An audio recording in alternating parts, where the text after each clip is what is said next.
So what we are going to learn today, that is regarding the uh,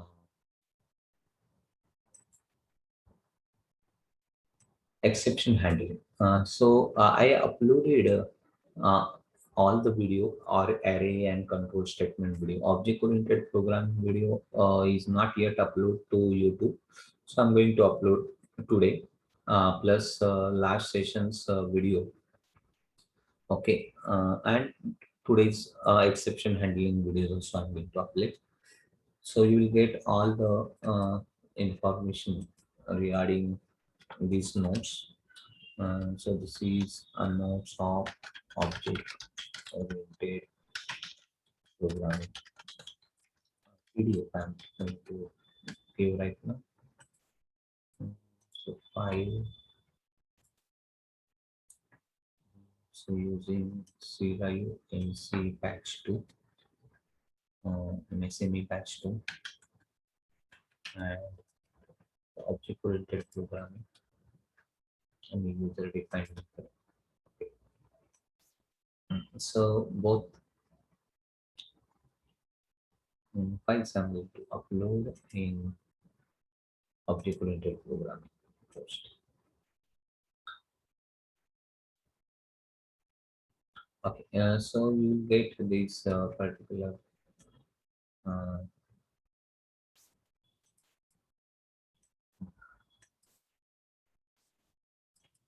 introduction to method, user-defined function, and object-oriented program. That is, user-defined function is nothing but introduction to method. So I'm shifting. Okay, and the object-oriented programming video I will upload soon. So let us talk about the exception handling and do some exercise on that. Okay. So what is an exception? Exception is a abnormal condition, dictionary meaning. And Java, an exception is an event that disrupts the normal flow of the program, and it is an object which is thrown at a runtime. So whenever you type something and whenever you try to take the any kind of what the input, okay, at that time some exception is thrown if the proper input is not placing. So let us understand directly with the help of example. So I'm choosing Java class and calling as a tutorial number 26.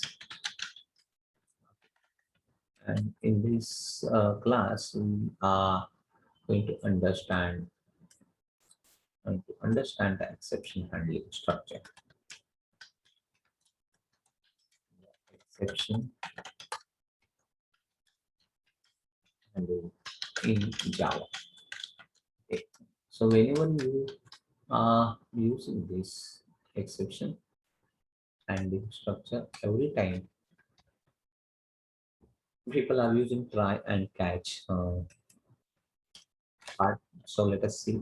Let me public static void main and string arguments. And I'm assigning some declaring some an array. So if I'm seeing this is my an array and it is integer type and I'm declaring that it has 5 elements here. Okay. So total number of elements inside the array we want a 5. And if I'm aligning the something the sixth element here and want to assign the value 10 here. Okay. And want to print the value here, that is the sixth element or seventh element of array is, and if I'm writing here and say plus ARA6, if you see the actual here the total number of elements are 5 and I'm actually showing wants to access the sixth element here. Okay. uh, and in that case it is out of index. Okay, so whatever index we are setting, it is from 0 to 5. index are there 0 to 4, so you can't even take a 5 also. Okay, even if I'm taking a fifth element, uh, that is sixth element of an array, and if I'm using this, so what kind of error it will throw? So it is not throwing right now this error, but it is going to throw a error at when we are running this particular output here. So if you see the compilation process taking place here, and it's going to throw the error, and that is exception error that is called as the array index um, out of bound exception. What is this? So array index out of bounds means whatever the index we are taking, it's actually cross the boundary, and last element index is 4 here. Okay, so you know the indexing starts from 0 and the last element index is 4. So if you are assigning the fifth part, then it's giving the array that is exception. Here it is always given in a runtime formula. So that exception is called as a array index out of bound exception. It is something which is actually created in runtime exception, and it is showing in a runtime form. So there is a two-way where the exceptions are thrown at runtime or exceptions are thrown at design time. So whatever the elements you are using, so how I'm going to uh, if such exceptions are thrown, then how I'm going to handle those exceptions. So there is a try and catch block. Okay, so if you simply write try, so it's saying that it's required a catch block. Try without catch or finally. So finally is not compulsory, even though if you are not including, okay, it's going to automatically get caught. So here I'm writing exception e object.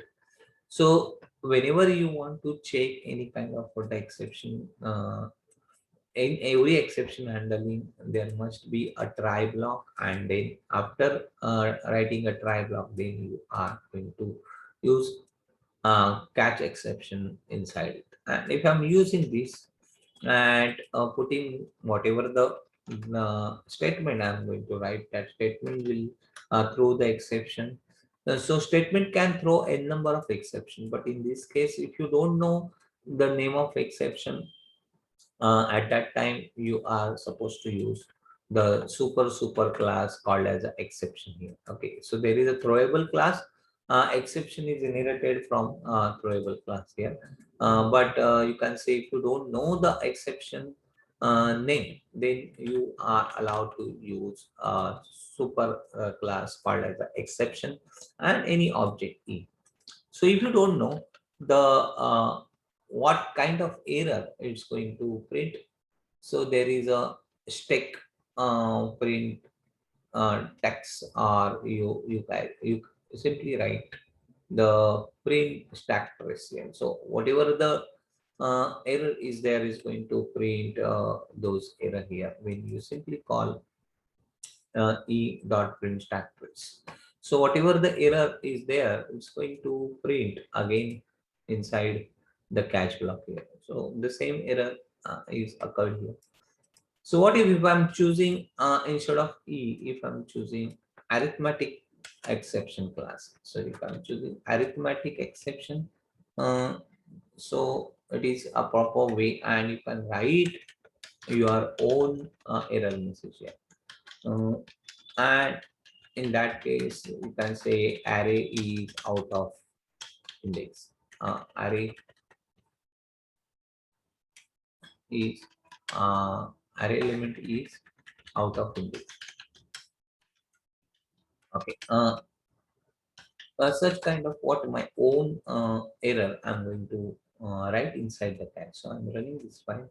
It's going to show me the array index out of bounds. So there is not arithmetic, sorry. This is array index out of bound exception I'm supposed to write. Okay, so I'm running this, and it's going to show me the body of array index. Okay, exception e, and It's supposed to give me an array element out of index 8 messages. So why it's not?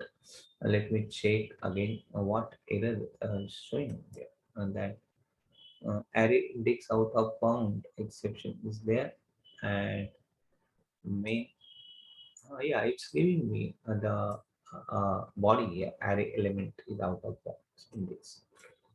So such kind of information, because again it's showing this part, so I'm just deleting the last part because two exceptions are thrown. So it's saying array element is out of index. So it's not giving any error, but it's handling the error within that catch block. Okay. Now, so n number of exception you can use here. For example, I'm taking the value two numbers here, number one and number two. So I'm taking these two numbers from the user. Okay, I need a scanner object. I'm taking the number here. Okay, and finding out the division of what that number is. So let us see. I'm just deleting and want to take a number system.out.println a enter two numbers.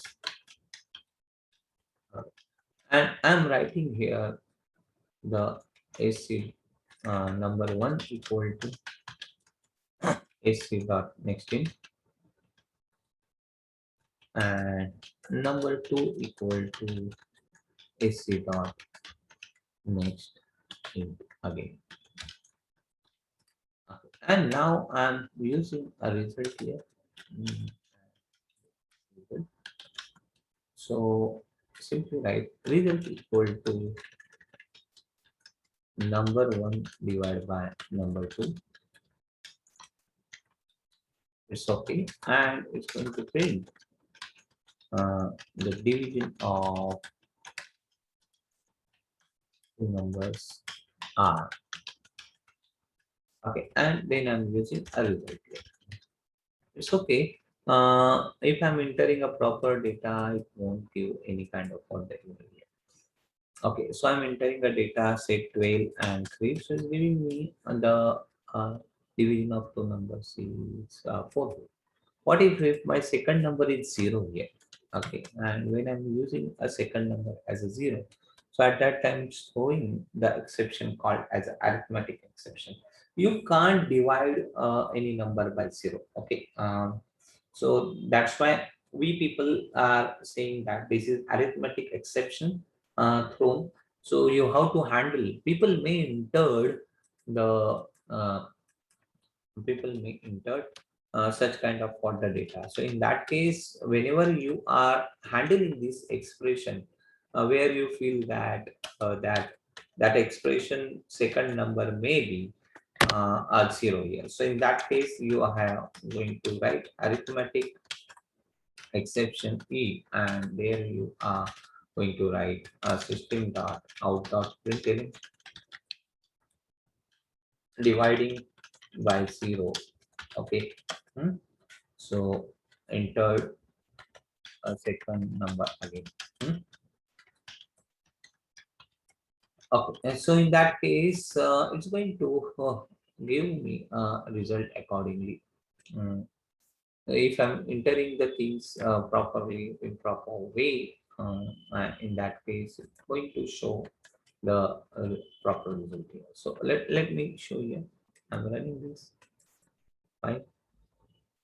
And I'm entering a number 2 and 3, so it's not giving me any error. But if I'm entering a number 12 and 0, so this time I'm handling the exception. So it's saying divide by 0, enter second number again. Okay, so my error is what is showing, and after that, this another last statement is going to execute where the result is 0 because you are not getting a result because number 2 is assigned as a 0 here.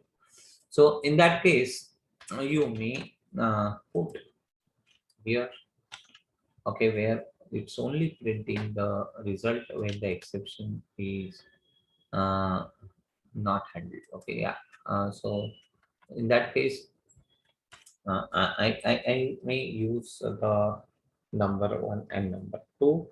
If number two is equal to zero, then don't print. And um, I will check that if number two equal to zero, then don't print anything else. If it is other than zero, then print the result.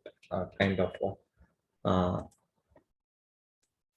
uh, block or constraints I will write. So 12, 3 is giving me a proper output. But when I'm running 12, 0, okay, it's giving me dividing by 0 into second number again. So it's asking me to enter a second number again because the 0 is not allowed. Okay. So this is called as an arithmetic exception. So such kind of exception you can use, and there are n number of exceptions available. IO exception, SQL exception, class not found exception, okay, null pointer exception, number format exception. Okay, array say there is an exception related to array, that is index out of bound exception. All exceptions are there, and you can use this. So there is a three kind of what the exception. That is the first one we learn, that is checked exception. Another is unchecked exception, and third is error here. So actually, if you see, there are two part only, check and uncheck. Error is a part of what uncheck exception. Okay, so instead of handling error separately, we consider error as an uncheck exception. So there are basically two part: check exception and uncheck exception. Okay, so what is this check expression? So it's directly inherited throwable class, and it is except runtime exception and error are known as the check exception. So IO exception, SQL exceptions are check expression. So it will check at compile time. Okay. And then it will throw those exceptions. So it won't allow you to run the entire program unless until you are actually writing the try and catch block here. So uncheck exception is will change check at runtime. Okay, and previously uncheck exception are known as a runtime exception, but in so it is arithmetic exception when the it is through at runtime. Okay, as we see now that if I'm using divide by zero, then at runtime it's throwing that exception, and I have to write try and catch block here. So error is a irrecoverable exception that is related to memory, virtual machine error, session error. Okay, so that is given by handled by the OS as well as the Java platform. So what are the keywords? The first is try, second is catch. So there are three parties: try, catch, and finally. Okay. Uh, so I can say it's a try block, catch block, and finally block. So the try keyword is used to specify a block where you should place the exception code. So whatever the you feel that people may be entered a wrong data, okay, and once they enter the wrong data, it will throw exception. So if you know in which statement that things are going to happen, so in that case, you are going to put those statement uh, inside our try block. Okay, and the exception which is thrown, that is called as a catch by another block. The exception which is thrown by try, that will catch by catch block here, I can say. So catch block is used to handle the exception, and it must be preceded by try block, which means we can't use a catch block alone.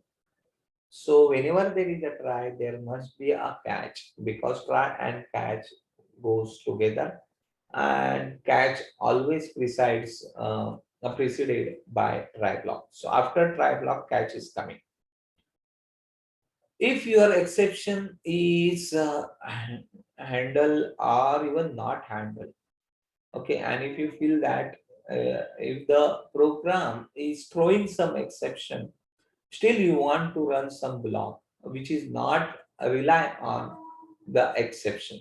Okay, so that exception may be handled by the catch block or may not. So in that case, finally is a block which is used to execute important code out of program, and it is executed whether an exception is handled or not. So if the exception is not handled or not thrown, finally this going to this finally block is going to execute here, and you are going to print the statement which you want, whether it is uh, uh, if the exception is okay there or not. So finally is not taking care of what exception is thrown. Every time it's going to execute this block. Okay, after try and catch. So it's a combination try, catch, and final. Okay. So the next part is what the throw. Throw keyword is used to throw an exception. So you can directly use throw. We are going to see the example here. And what is different between the throws and throw? So throws keyword is used to declare exception. It doesn't throw an exception. It specifies that there may occur an exception in that method, and it is always used with a method signature. So people are directly use a throws when they feel that there is exception throw here. So look at this. Now we already learned this example. We seen the try catch block, and these are the 5 elements.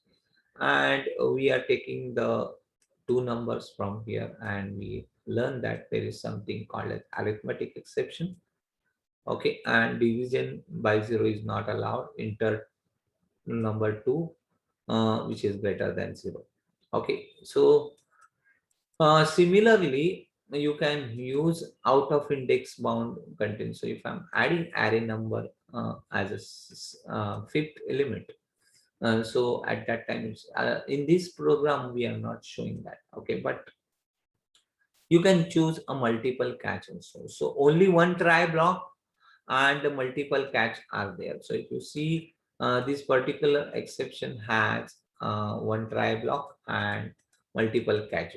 So there is an example that is multiple catch block. So if you see there is a try, and again we are finding arithmetic exception, and there is another catch where array index out of size. So whatever the exception is thrown, the respective object is getting on. So let us understand and put these together. Another catch here. So now if I'm declaring an array here, okay, so I'm declaring an array here, saying in array, okay, and a new int, and I'm initializing this array by element 1 comma 2 comma 3 comma 4 comma 5.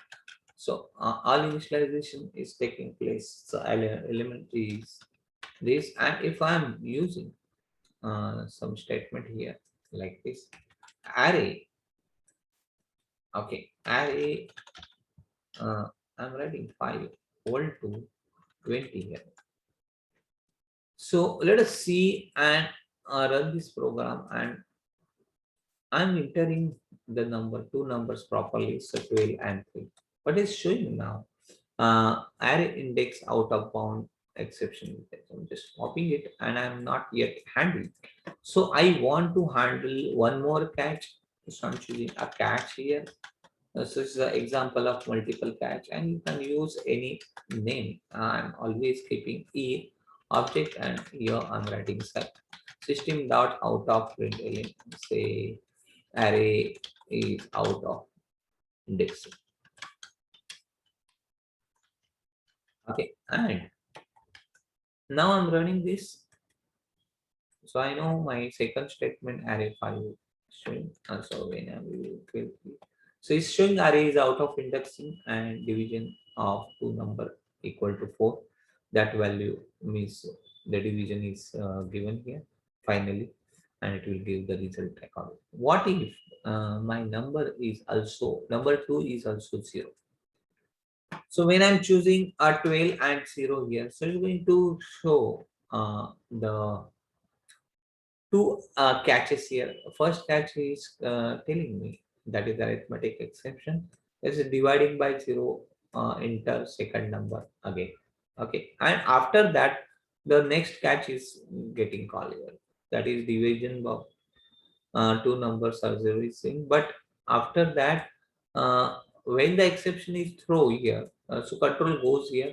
So second part is not going to execute because once the control goes here, so it's keeping these particular um, the statement, and this particular statement is not available because control goes here directly, and that's why the second exception is not uh, thrown here. So, so again I'm repeating here, and now I'm using a proper number 12 and 3. So now second exception is thrown. So there are multiple catch you can use with a array with a exception array. So try with the multiple catch. Similarly, there is a nested catch. You can insert try inside another try. So like a nested if, you can use a nested catch here. So nested catch is also, see the example here, which I am showing inside the nested catch here. So if you see, try inside another try here. So I'm choosing a tutorial number 27. New Java class tutorial number 27. And here I'm writing the nested, okay, try. Uh, so again, public static void main and string arguments. And at the beginning also I can write like this. So there is a catch body. Every try, exception try catch must have a catch body here. So this is a try block. This is catch body.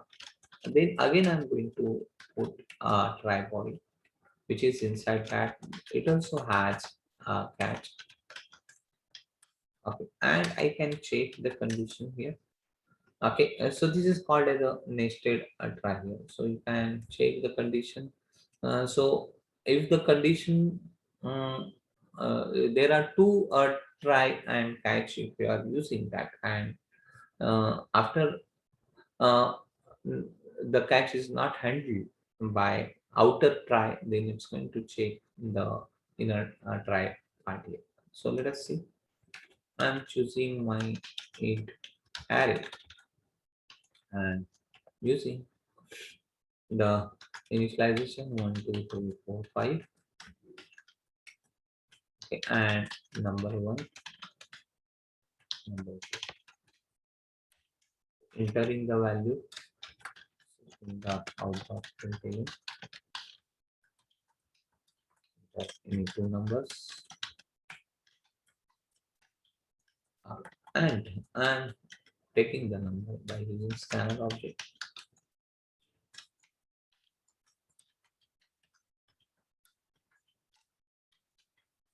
Okay, and then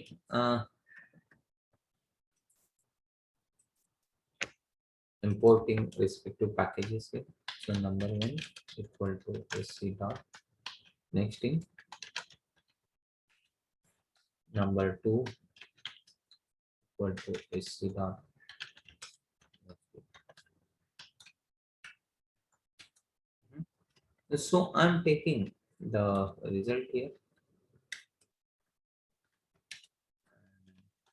result equal to some value, and here I'm writing number 1 divided by number 2 Okay. And using a result equal. So whatever may be a result, but there is a chance of throwing the arithmetic exception here. So writing arithmetic exception and saying that dividing by 0.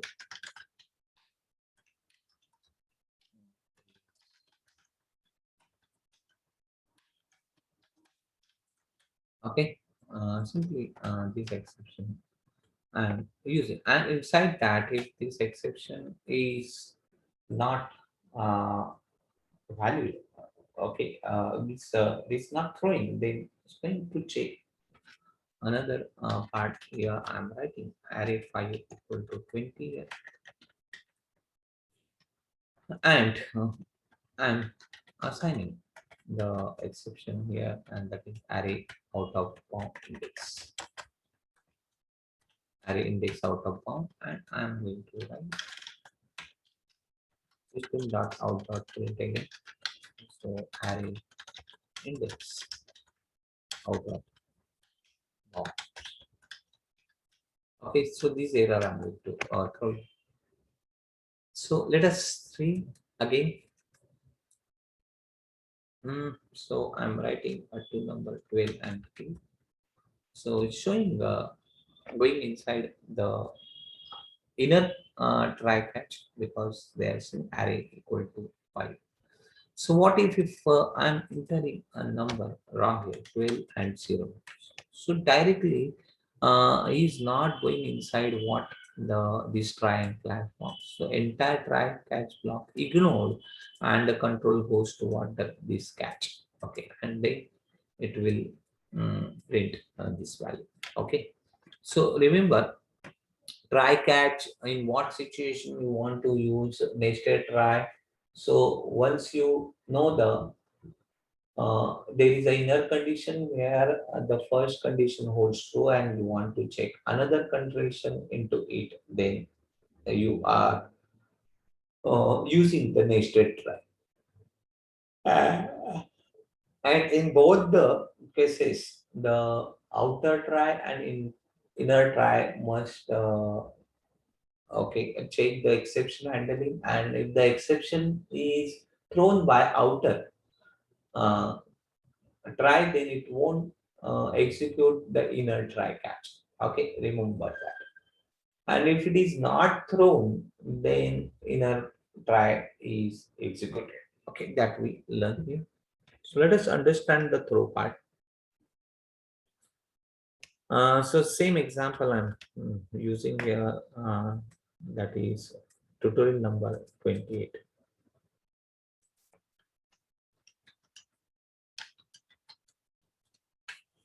And here to understand the use of throw.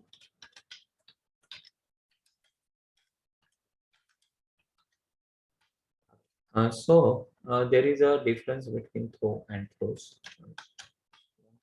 Public static void main and string arguments. So if you see, there is a uh, arithmetic exception you directly use inside the method called as a validate. Okay, and so I'm going to write a static method validate here. Okay, so I'm choosing a public static validate, which is written some okay, value here. So it's going to print the the name and number is validate, and inside that I'm taking integer value. So some number. Let's look at this. So validate is a actual a function, and inside that I'm choosing the arithmetic expression. So whatever the number pass, okay, I'm going to check that number is greater than 18 or not. So you can choose age instead of what, So I'm choosing age is greater than 18, And if it is so, then I'm going to throw directly throw new exception that is called as arithmetic exception, and I'm just putting inside that some message that is not valid. Okay, so why arithmetic exception? Because we are handling the integer value here, arithmetic value. Okay, and what if it is not, then it's going to print string dot out dot println. So you are adding here. Okay, and you can vote or you are adding. It is greater than or equal to it. So I simply call a validate here function and passing a number here. So my number is 18 greater than or equal to. No, it is age is always greater than 18. Okay, that's why. Sorry, I'm just less than 18. So if I'm using that, it's going to show not valid for out. So the output is you are adult. Okay, because my age is 18. And if I'm writing 17 here, so it is less than 18. So it's going to print not valid. So throw will throw the object. So if I'm saying showing error message not valid here. So see, since it's an error in the form of error, so it's saying that not valid is a arithmetic exception. So we are using arithmetic exception as a not valid. Yeah, so it's giving error. So this is about what the throw. Okay, and in finally you are writing a list of the code. Okay, then there is a Java exception propagation, means you are passing your exception from one method to another method, and uh, within that method the exceptions are thrown. Then you have to catch those exception everywhere here. Okay, so the example where m is having 50/0, so I know it is divided by 0, so m is going to throw the exception, but n is getting called by n and n is getting called by p. So who is taking a final call? So p is taking a final call, and there the exception is get handled. Okay, so in that case I'm going to write try catch inside the p and writing the exception there. Okay, so it is the order of exception. What is throws here? Java throws keyword is used to declare an exception. It gives an information to the programmer that there may occur an exception. So it is better for the programmer to provide the exception handling code so that normal code can be maintained. So exception handling is mainly used to handle check exception if they occurs, and any unchecked expression as a null pointer exception. It's a programmer fault. He is not performing checkup before the code. When you are not initializing your object, which is dynamically created at that time, such kind of fault exceptions are thrown here. So you can use a throws and the name of fault exception here. And then that exception is actually throwing here inside the m, and they explain this. So it's get carry forward here inside the n, and then because n is also using n. So whatever the exception thrown by n, that also throws by whom n, and now n is getting called by p. So here we are writing a try and catch body for a p, because we are using this as a uh, one kind of for the statement which throwing the exception, are you exceptions. So that's why we are writing a body of what, the exception, are you exception inside the P. So P is handling the exception, and here you are giving that part. So what is the difference between throw and throws? This is the last part. So Java throw keyword is used to explicitly throw an exception, and Java throw keyword is used to declare an exception. So whenever you are declaring an exception, then you are using a throws, and when you are throwing an exception at that time, you are using throw. Okay, so throw check exception cannot be propagated using throw only, and this is propagated with throw. Throw is followed by instance, throw is followed by class. So this we are actually writing through what the class here. So if you see, throws always are right, okay, inside the class. So it's followed by class here, the methods. If you see, so this is all about the exception part. Now, in next class, I'm just showing you what we are going to see in a next class. Okay. So in next class, I'm going to give you uh, introduction to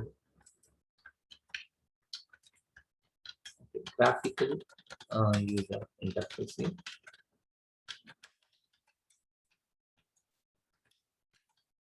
called as a swing here. Okay, so you can create a desktop application with the help of that. Okay, and in that, what we are going to understand, what is GUI. GUI means graphical user interface. Okay, so we are taking the various components, like most commonly used a component button. Okay, and there is a class called as a J button here. Okay, and text field, where you can take the input. Then the radio button. All are actually uh, all are the graphical user interface component here. Okay, so there is a button, there is a text field, there is a radio button, there is a checkbox. Okay, and there is a n number of different kind of what the components are there. So you can choose a Dropbox kind of what mean. So Dropbox means you can select the information, multiple information from the drop down menu here. Okay, so that is called the drop down, okay, box or drop down menu. You can use this component inside the suite. All components are not possible to show, but the frequently used components I will show, where if I want to give some label, then I have to create some label kind of what object here. For example, now all file handling and the rest of the database connectivity I'm going to explain through Swing. Okay, it will give you uh, actual more value than giving a file handling, showing a file handling through directly inside the other application. So I'm choosing, this is my user interface, and suppose this is my form which has two text field, where I'm taking first name and last name, and I'm taking a gender of that person. Okay, so this is my radio button, so male, female, or transgender. Okay, so three options I'm going to take. Okay, and then I'm going to take a stream here, where the people can select in which stream they are going to apply, that is science, commerce, arts, whatever. Okay, so list of options we are going to see here. Okay, and so this is a list component. Okay, you can use the JList, Java list, or some other a similar kind of water components where you can put the item inside. Okay, so there are there are checkboxes also. So those checkboxes I'm going to use when there is a multiple choice. Okay, so multiple choice options are there. Then the people can use the checkboxes. Okay, and uh, after that, uh, radio button checkboxes, labels. You can choose a label where you are giving a name, content to what each labels. For example, if I'm giving some label here, saying it's a first name.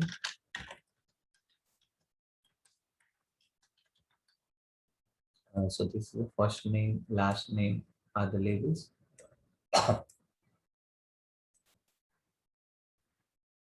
Okay, I'm showing here. And this is the last name. And each time I'm going to use a label here.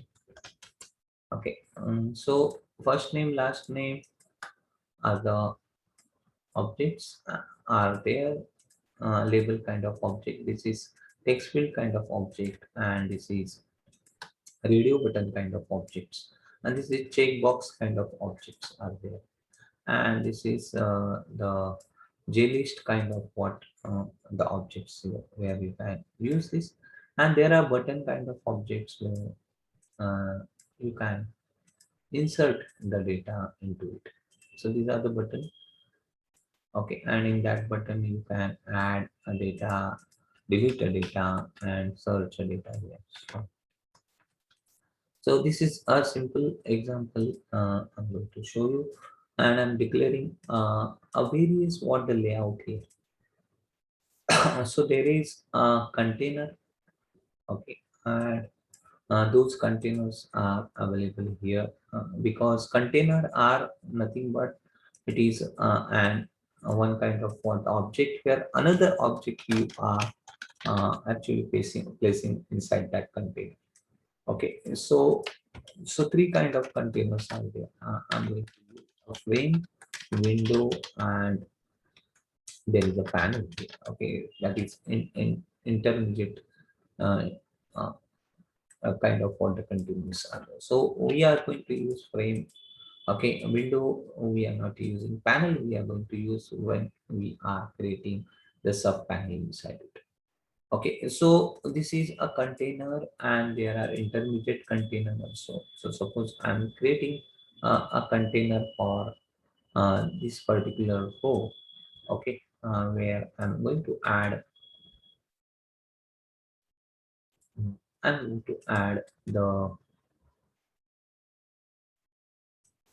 okay, the one, two, three, four components inside. Okay, so I'm going to show the various layout here, and this is another panel, and this panel is I'm using for the checkboxes.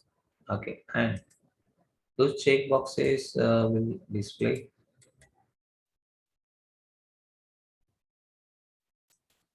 Okay, here, and that is a language is no, and this is a selection box or drop down, and this is radio button.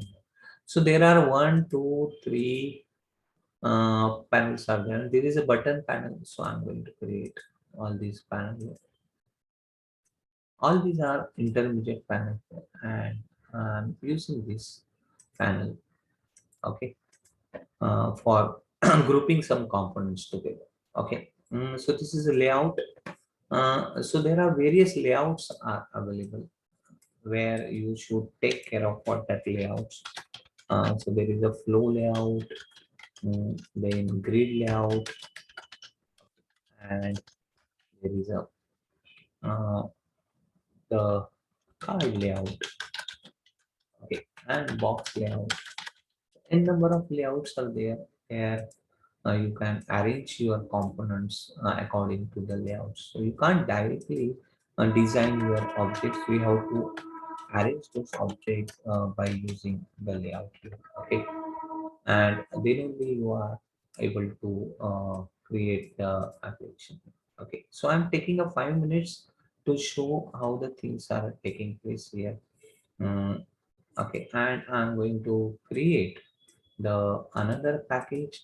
Okay, and I'm saying I want to create a package called as a GUI, graphical user interface here, and inside that I'm going to create my another class, and that is tutorial number one.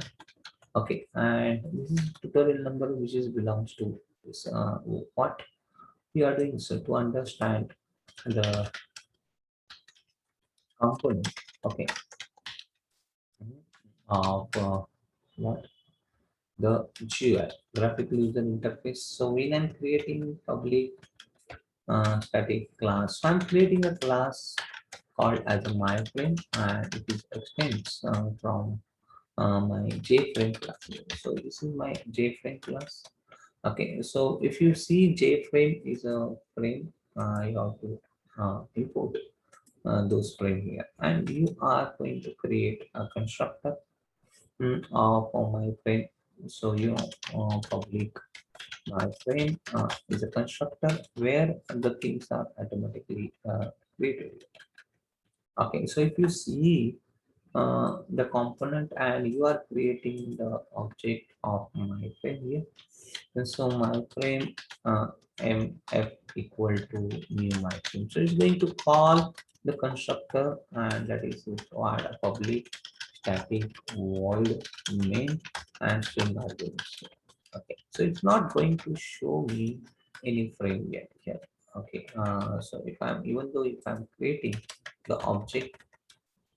Okay, but if you run this tutorial here, so it won't show any kind of what object here. So it's simply saying it is successfully created here. But when I'm saying this is a my frame is a container, so if I'm saying set visible, okay, so there is a something called as a set visible true. Here means what? Now when I'm running this, so it's going to show the my component here. So look at the bottom here. Something is appear here at the bottom. Okay, and it's not showing any size. Look at this. This component is appear here at bottom here. So if I'm increasing the width and height here, so it's going to show the frame. So this is my frame where I'm saying I have created a container of frame and I'm going to place some component on it. Okay.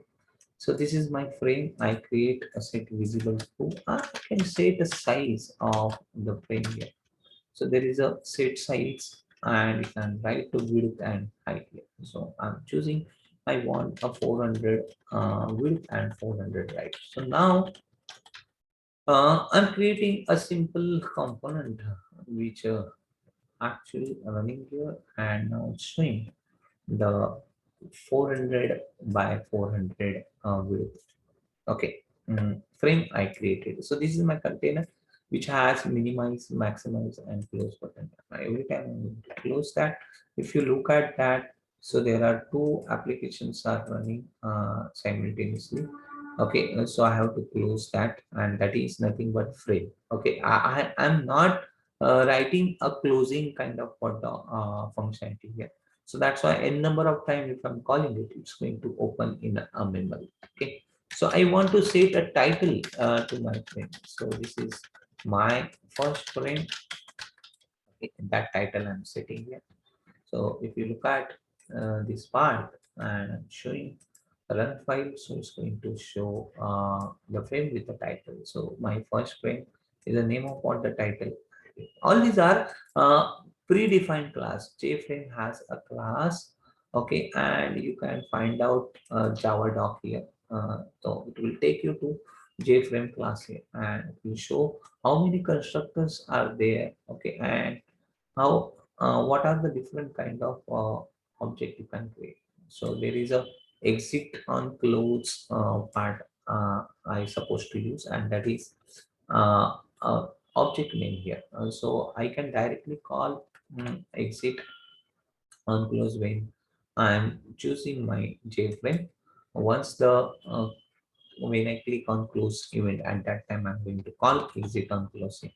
So there are a lot of main method, the methods, the constructor. So JFrame without this, but you can choose a title inside it. So if I'm instead of putting a set title here, I can pass a title here also. Okay, because my constructor has one of the overloaded constructor where you can pass a title. So I'm writing my first frame here. Okay, and I'm running this. So as per your requirement, you can choose. So it's saying that you should use or implement that constructor. So I should write instead of writing here the string. I have to write the string somewhere here. Okay, and pass the constructor name here. So it will pass to the super class. So in super, I'm going to write that uh, what do you call my first string here. So it's going to call the respective string constructor here, and it's going to show the value of title accordingly. So if you look at that, so my first frame title is going to come here. So I use a constructor. So choice is your either you go for a method or go for some. Now I want to add some component on it. How I can do that, I will explain in the next class. Okay, because we are going to see the graphical user interface in next class, and after understanding the user interface, then we are using file rendering and database connectivity within that application only. Okay, thank you.